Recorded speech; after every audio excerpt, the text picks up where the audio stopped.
جب بندے کا انتقال ہو جاتا ہے اور اس کا نام اعمال بند ہو جاتا ہے تو اس کے لیے ہم جو صدقہ خیرات یا کوئی بھی نیک کام کرتے ہیں تو جو اس کے لیے کرتے ہیں وہ اس کا ثواب کہاں لکھا جاتا ہے؟ وہ اس کے عمل کا اپنے سلسلہ ختم ہونا کہ اب وہ عمل کر نہیں سکتا، لیکن دوسرا تو اس کو ثواب بھیج سکتا ہے. وہ تو حدیثوں سے ثابت ہے. دعائے مغفرت کا تو قرآن کریم میں تذکرہ ہے. عین ممکن ہے کہ ہم نے دعائے مغفرت کی اور اس کی مغفرت ہو گئی، بخشا گیا، اس کے سارے گناہ معاف ہو گئے. اللہ کی رحمت بہت بڑی ہے. ایصال ثواب نے ثواب پہنچتا ہے. میں وہ حدیث مبارکہ میں یہ ہے کہ اذا مات ابن آدم انقطع عملہ، جب ابن آدم کا، انسان کا انتقال ہو جاتا ہے تو اس کا عمل منقطع ہو جاتا ہے، ختم ہو جاتا ہے. یعنی وہ عمل کوئی نہیں کر سکتا کہ باقاعدہ اس کا عمل لکھا جائے. الا من ثلاث، 3 چیزیں ہوتی ہیں جو لکھی جاتی ہیں، اور دیگر حدیثوں میں 5 ہیں، بعض میں 7 موجود ہیں.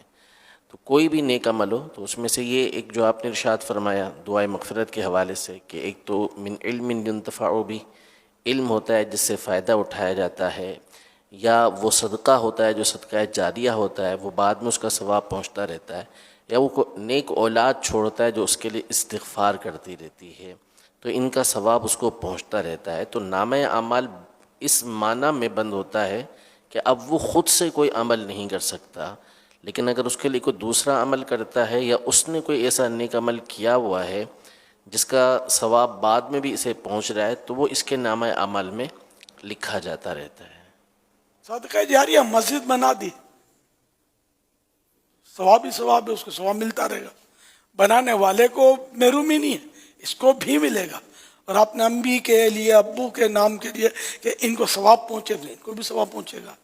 ساری امت کے نام پر آپ نے کر دیا اس کو کہ سب کو ثواب ملے، ساری امت کو اس کا ثواب پہنچے گا.